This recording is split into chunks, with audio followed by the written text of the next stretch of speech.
que te ayude a comprender un poco más algunos acontecimientos que se dieron en la vida de Jesús en su última semana, antes de su muerte, su crucifixión y muerte allí en la cruz.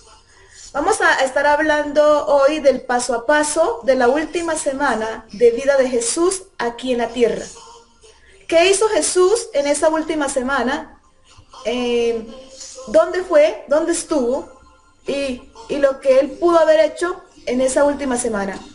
Vamos a comenzar hablando primero que nada del día domingo. Jesús el día domingo, dice las Sagradas Escrituras, allí en Mateo capítulo 21, el versículo 4. Allí encontramos y también la historia de la entrada triunfal a Jerusalén, la encontramos en el libro de Marcos, el capítulo 11, del versículo 1 al 11. También encontramos el pasaje de la entrada triunfal a Jerusalén que se dio el domingo, allí en el libro de Lucas, el capítulo 19, del 28 al 40, y también lo encontramos en los evangelios, ahí en San Juan, perdón, allí en el capítulo 12, del versículo 12 al 19. Esos pasajes los encontramos en Mateo, Marcos, Lucas y Juan, relatando ese día en el cual Jesús entra triunfal a Jerusalén. Dice las Escrituras, allí en el libro de Mateo, el capítulo 21, dice las Escrituras que Jesús entra triunfalmente a Jerusalén. El pueblo está avivado, está motivado, está emocionado, y ese pueblo está recibiendo a Jesús con exaltación. ¿Por qué lo reciben con tanto gozo, con tanta alegría? Jesús había hecho muchos milagros. Ellos lo conocían, habían visto a ese hombre poderoso, que algo tenía distinto a todos los demás, a todos los profetas que en ese tiempo habían existido, pero ellos veían algo en Jesús. Por lo tanto, ese pueblo estaba exaltado, emocionado, dando gloria, dando honra a ese Rey de Reyes para nosotros y Señor de Señores, que es Jesucristo. Y la gente salió al encuentro de Jesús, dice las Escrituras, con palmeras, dando gloria, dando honra a ese ser maravilloso que estaba entrando a Jerusalén. Ese acto del pueblo gozoso, regocijado, veían entrar a Jesús en un asno allí, y ese acto de estar ese pueblo regocijado, ese pueblo contento, fue lo que encendió la ira de los escribas, de los fariseos, sacerdotes de aquel tiempo. Eso trajo a ellos rabia, envidia, enojo, el hecho de que Jesús fuese tan exaltado por todos. Y Jesús estuvo en Jerusalén, él entró en la mañana y estuvo en Jerusalén todo el día hasta la tarde del domingo. El domingo por la tarde Jesús se devuelve a un lugar llamado Betania, que era el lugar de Lázaro, donde vivía Lázaro, María y Marta, su hermana, las dos hermanas con su hermano Lázaro. Y Jesús regresa por la tarde a Betania, y Betania quedaba aproximadamente de Jerusalén a Betania. La distancia que había era aproximadamente 3 kilómetros. Jesús se devuelve con sus discípulos a pasar la noche a Betania, a la casa de Lázaro. Dice las Escrituras, eso fue el día domingo, pero el día lunes, allí en Mateo capítulo 21, el versículo 18 al 19, nos relata algo que sucedió el día lunes en la mañana. Dice la palabra del Señor allí en Mateo capítulo 21, que por la mañana, volviendo Jesús a la ciudad, o sea Jerusalén, tuvo hambre. Y al tener hambre, él vio un árbol de higuera, y él se acerca a ese árbol de higuera buscando algo que comer. Pero también dice la palabra que cuando fue no halló nada, solamente hojas, ramas y hojas era lo que tenía ese árbol, no tenía fruto. Y Jesús, muy enojado, maldijo la higuera. Este pasaje de Mateo ahí en el capítulo 21 de Jesús buscando fruto, buscando algo para comer, para saciarse y no encontrar nada, nos lleva a nosotros a recordarnos el castigo que merece quien no dé frutos, quien no haga buenas obras, quien no cumpla con la palabra de Dios. Él le dijo a Adán, ahí en el huerto del Edén, fructificaos. El que no da fruto, su árbol será cortado y arrojado al lago de fuego, dice la palabra del Señor. Por lo tanto, Dios en ti y en mí ha colocado unos talentos, unas capacidades, unas habilidades que yo debo desarrollar en esta tierra y no enterrar mi talento. Debo dar frutos para el reino de Dios y para su gloria, porque para eso Él me dio este intelecto, para eso Él me ha dado sabiduría, y es para que ponga al servicio de Él todo lo que Él me ha dado. También encontramos allí en Juan, eso fue el lunes por la mañana, que Jesús maldice la higuera, pero después vemos por la tarde Jesús haciendo vemos a Jesús en escena. Ahí en el libro de Juan encontramos en el capítulo 2, el versículo 13 al 16, a Jesús en el templo. Dice la palabra del Señor que Jesús va al templo, eso fue el día lunes por la tarde, después de haber maldecido, de maldecir la higuera en la mañana, por la tarde está en el templo, y Jesús cuando llega al templo encuentra una escena que le disgustó totalmente. Allí en Juan 22, del 13 al 16, nos relata que Jesús se enojó tanto de ver lo que se estaba realizando en el templo, lo que se estaba haciendo en el templo. El templo tiene que ser morada del Espíritu Santo. Tiene que ser un lugar a donde la gente cargada, perturbada, va a dejar sus cargas. Pero cuando Jesús llega al templo, encuentra que su casa la habían convertido en un negocio. Y allí entonces Jesús, al ver mesas, al ver cambistas, compraban y vendían en su negocio que tenían en aquel tiempo los sacerdotes de la época, compraban y vendían, ahí tenían las palomas para el sacrificio ya, los corderos y todo lo demás, y habían convertido la casa de Dios, la casa de oración, que debe ser mi oasis, mi refugio, a donde yo puedo ir a la presencia de Dios, a derramar mi alma, mi espíritu y todo mi ser, lo habían convertido en un negocio. Y Jesús se enoja tanto y volca las mesas, arroja las monedas, las palomas salen volando. Y Jesús dice algo, con dolor en el alma, Jesús dice, mi casa la han convertido en cueva de ladrones.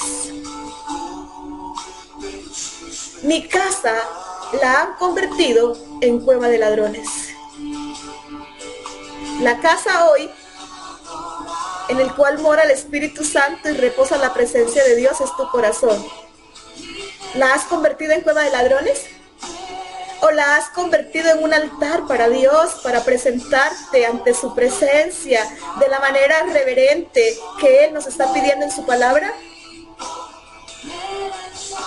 Allí en Juan, el capítulo 2, el versículo 18, nos está el Señor recordando en este pasaje, para que recordemos el castigo que merecen quienes no dan frutos ni hacen buenas obras, pero también el Señor nos está diciendo a nosotros que yo debo tener ese corazón para Él, en el cual Él reposa con ese respeto y esa reverencia que Él nos está pidiendo a cada uno de nosotros. Que no vendamos nuestros principios. Tú sabes lo que está bien y lo que está mal, lo que es bueno y lo que es malo. Él nos lo ha hecho saber a cada uno de nosotros, que está bien en nuestro andar, en nuestro proceder. No vendas tus principios. Recuerda que Jesús hoy habita dentro de tu corazón, que tú tienes que hacerle a Él una morada digna en el cual Él quiera reposar, Él quiere estar cómodo allí dentro de tu ser. Concluye el día lunes, después que Jesús arroja las monedas y le dice a estas personas que habían convertido su casa en cueva de ladrones, Jesús ya por la tardecita del día lunes se devuelve a Betania. El día martes volvió Jesús a Jerusalén. Y allí, ese día martes Jesús lo dedica a afirmar, a dar intensamente sus sermones, a reafirmar sus enseñanzas, su doctrina, y allí tuvo fuertes disputas con los fariseos, con los escribas, porque lo seguían a todos lados, buscándole la caída a Jesús, buscándole cuándo se iba a equivocar Jesús para señalarle, para juzgarle, así como está la gente hoy, mirándonos a nosotros, ¿en qué nos equivocamos? ¿Qué cosas hacemos mal?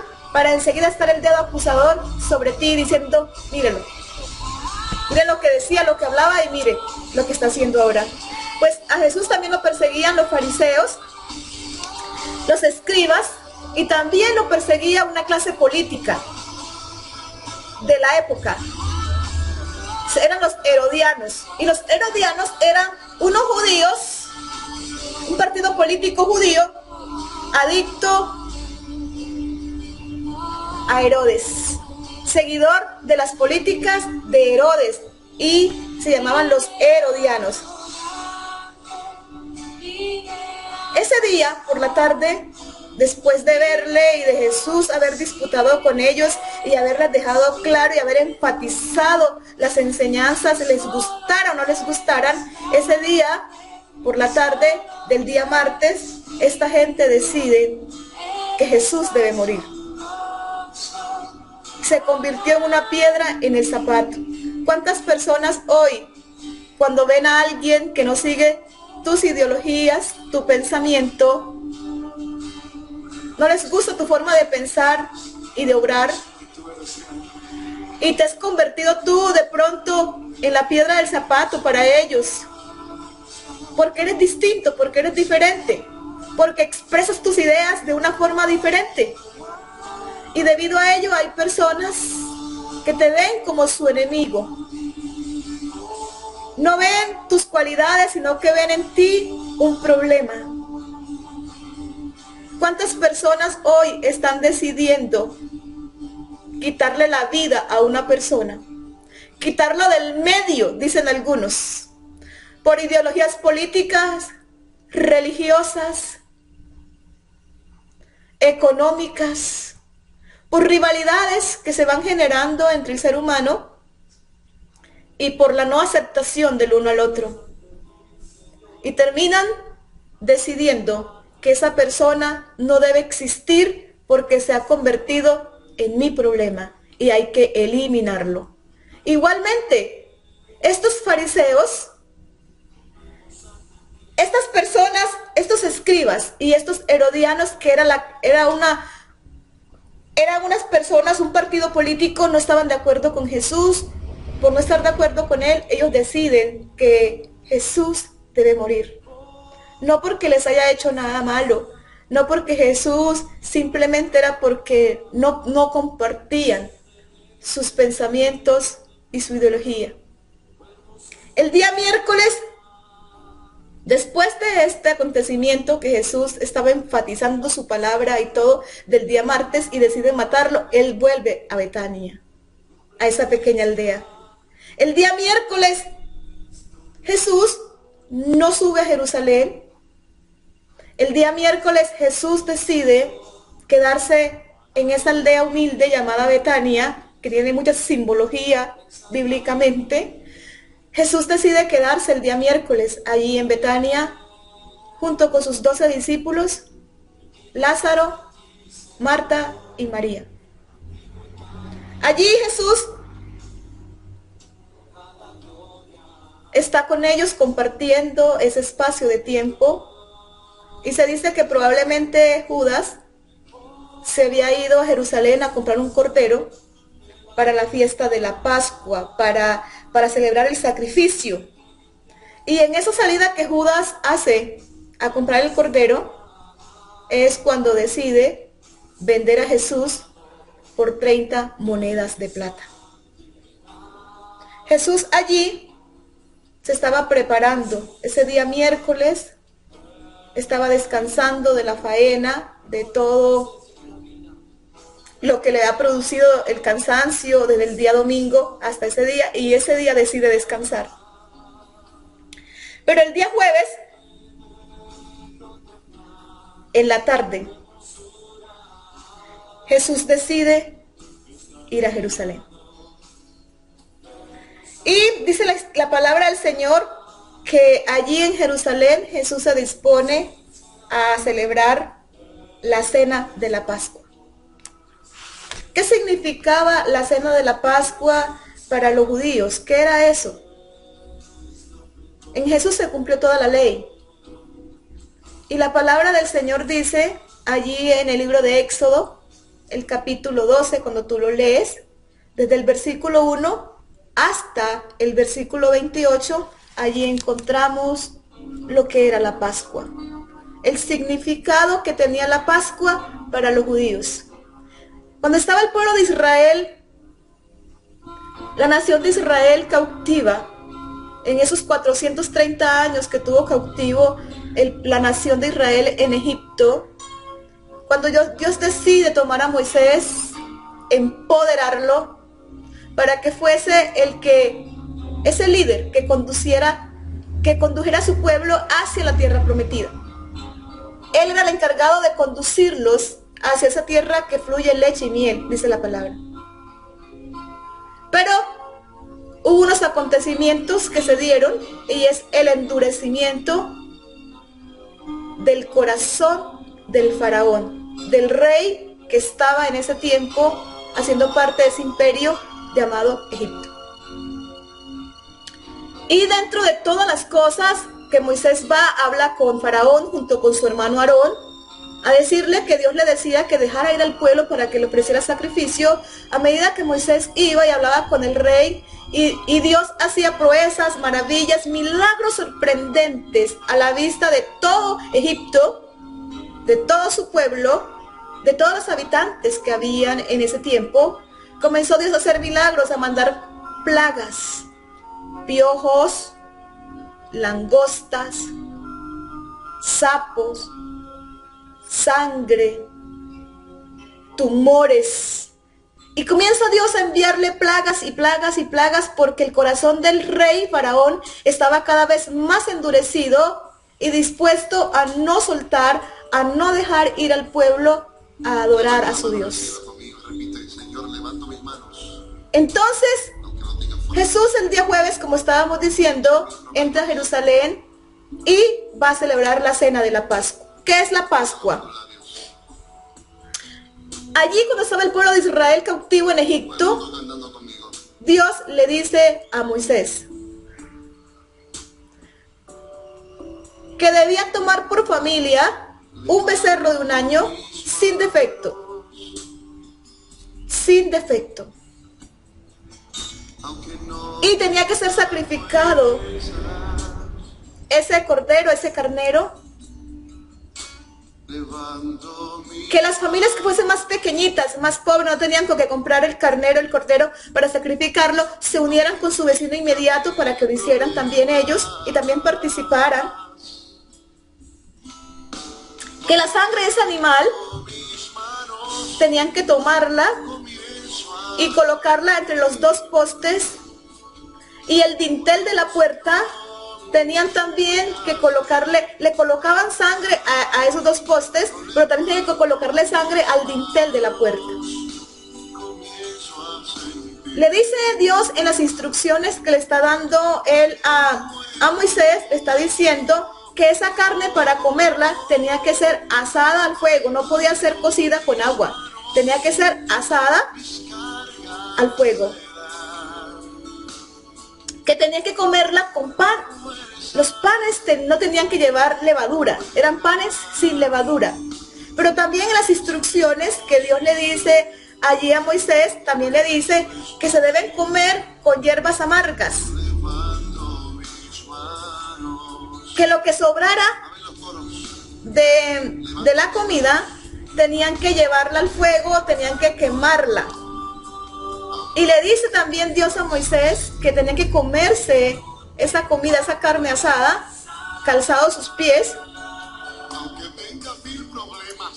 con el bordón en las manos. Y le dice Dios, y lo comerán apresuradamente. Debían estar listos y preparados para lo que acontecería horas previas. Algo iba a acontecer y eso lo sabía Dios. Por lo tanto, el pueblo hace eso. Matan el cordero, el carnero del año, lo asan, lo coman con especias, hierbas amargas, pan sin levadura, calzados sus pies y todos listos, preparados para lo que iba a pasar. Y la palabra del Señor dice que el ángel de Jehová pasó y hubo una gran mortandad. Murieron todos los primogénitos egipcios, los hijos primeros de todos los egipcios, de los animales, de todo cuanto existía, lo primero. Murió ese día. Pero cuando el ángel pasaba, el ángel de la muerte pasaba, y pasaba por alguna casa, algunos postes donde veía sangre, y veían los dinteles sangre, a esa casa no entraba el ángel de la muerte. A esa casa no llegaba la pestilencia y la mortandad, porque es que Él dice eso en su palabra: no te sobrevendrá mal ni plaga tocará tu morada, mas a sus ángeles mandará acerca de ti que te guarden, dice la palabra del Señor. Y el pueblo de Israel no murió una persona, no murió ni una persona, porque Dios tuvo cuidado de ellos. Entonces la fiesta de la Pascua, según dice el libro de Éxodo, Dios le dijo también a Moisés que tenía que ser el primer mes del año del calendario. Para nuestro calendario el primer mes es enero, para ellos el primer mes es el mes de la Pascua, en el calendario judío. Y comenzaba a los 10 días del mes, se inicia la Pascua. Por lo tanto, Jesús, como vino a cumplir toda la ley, el día jueves, Jesús subió a Jerusalén a celebrar la cena de la Pascua. Y después que es celebrada la cena, Jesús, Él sube al huerto de los olivos, allí. Y allí estando Jesús en el huerto de los olivos, orando, buscando fuerza, valentía, respaldo del soberano, del todopoderoso. Tú tienes que saber algo en esta hora, que el que te da las fuerzas para luchar contra el enemigo, contra la oposición, contra toda corriente contraria, todo aquello que se levanta en contra, todo juicio que se levanta en contra tuya, el que nos puede dar esa fuerza y nos puede dar la victoria es Dios. Por lo tanto, es cuando más debemos buscar su presencia, más debemos orar, más cerca debemos estar de nuestro Padre, pidiéndole que por favor nos ayude. Cuando tú lees las escrituras, allí en los evangelios, Mateo, Marcos, Lucas y Juan, vas a encontrar un Jesús en el huerto de Getsemaní, ese día jueves. Y allí, en Juan 18, del 1 al 5, encontramos a Jesús que va a orar. Los discípulos van con él. Judas ya no está ahí, pero sus 11 discípulos están ahí. Y él les dice: espérenme aquí mientras yo voy a hablar con mi Padre. Y Jesús va, y cuando regresa los encuentra dormidos. Y Jesús se devuelve otra vez a orar, a hablar con el Padre, pidiéndole las fuerzas, porque él sabía todo lo que le sobrevendría, todo lo que le iba a venir en horas previas. Ya él sentía en su espíritu los latigazos que cruzaban su espalda.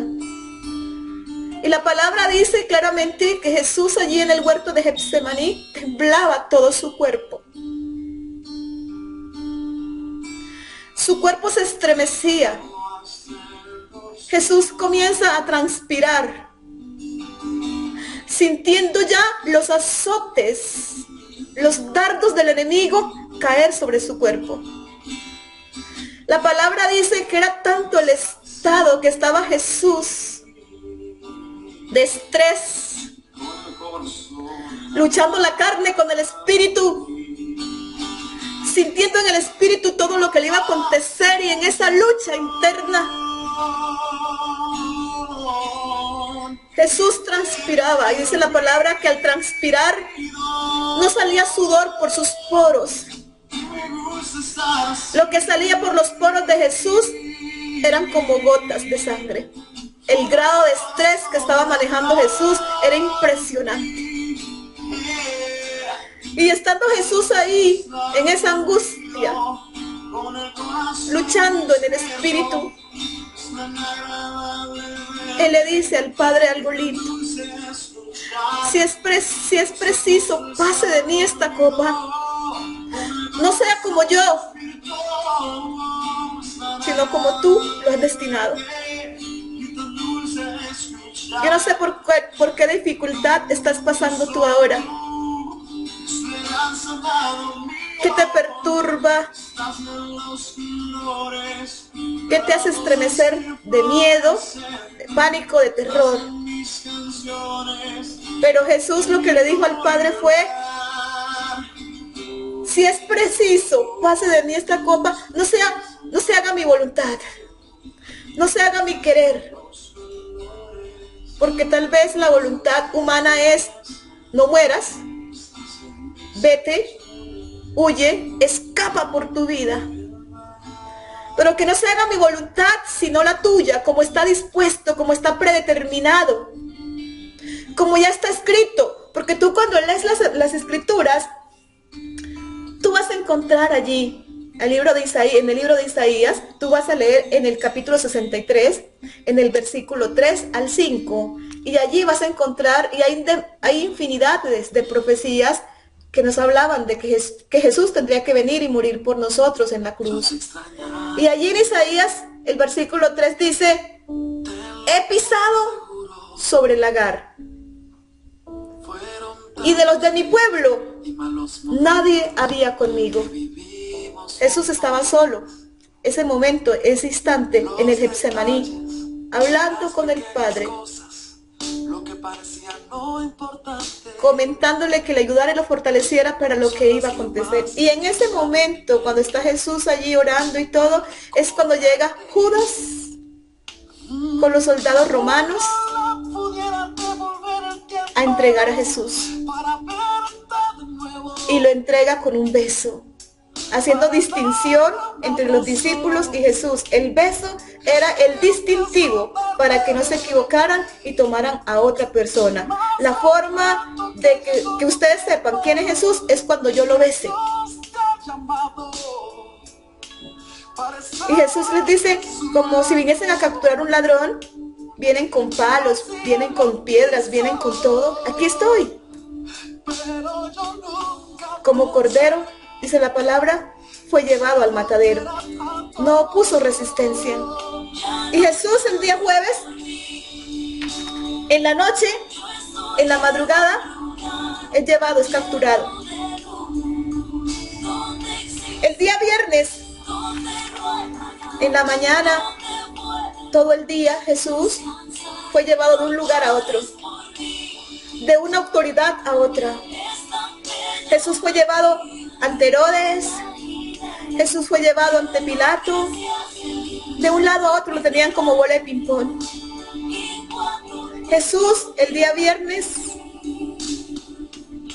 comienza a recibir los castigos más crueles que a ningún ser humano ha sido sometido a ellos.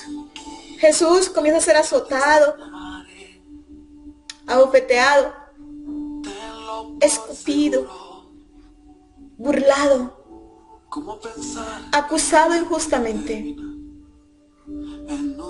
El día viernes a Jesús le colocan una corona de espinas en su frente.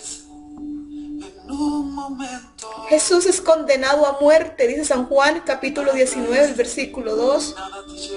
El día viernes le colocan un vestido púrpura en señal de burla. La corona era que él no era digno de tener una corona real, una corona de oro como usaban los reyes de la época. Coloquémosle una corona de espinas en señal de burla. Coloquémosle un vestido púrpura en señal de burla. Todo eso era burla hacia él. Él no era digno de tener unas vestiduras reales, siendo el Rey de Reyes, el soberano, el todopoderoso. Pero para los políticos de la época y religiosos de la época, él no era digno de unas vestiduras reales. El día viernes a las 3 de la tarde, el mundo entero sintió, los quiciales del mundo, las estructuras, las profundidades del mundo fueron estremecidas a las 3 de la tarde. Un gran terremoto invadió la tierra y una gran oscuridad cubrió al mundo, porque el Hijo de Dios estaba en ese momento recibiendo el pecado de toda la humanidad y colocándolo sobre sus hombros, y estaba muriendo en ese momento para que tú hoy te acerques delante de su Dios. Jesús muere a las 3 de la tarde del día viernes, y Jesús apresuradamente tienen que llevarlo a sepultar, porque ya en pocas horas comenzaba el día de reposo, el sábado, el sabbat. Apresuradamente lo llevan al sepulcro y entierran a Jesús. El día sábado Jesús permanece el cuerpo en el sepulcro, y allí le colocaron vigilancia los romanos. Dice el libro de San Juan, el capítulo 19, el versículo 40 y 41, que Jesús estaba custodiado, aún muerto, por los soldados romanos.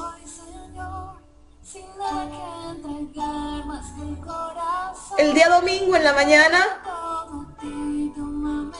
Marta, María Magdalena, María la madre de Jesús y Juana van al sepulcro a cumplir con el ritual de echarle las especias que no pudieron aplicárselas el viernes porque fue sepultado apresuradamente. Entonces iban a cumplir con el ritual el domingo en la mañana.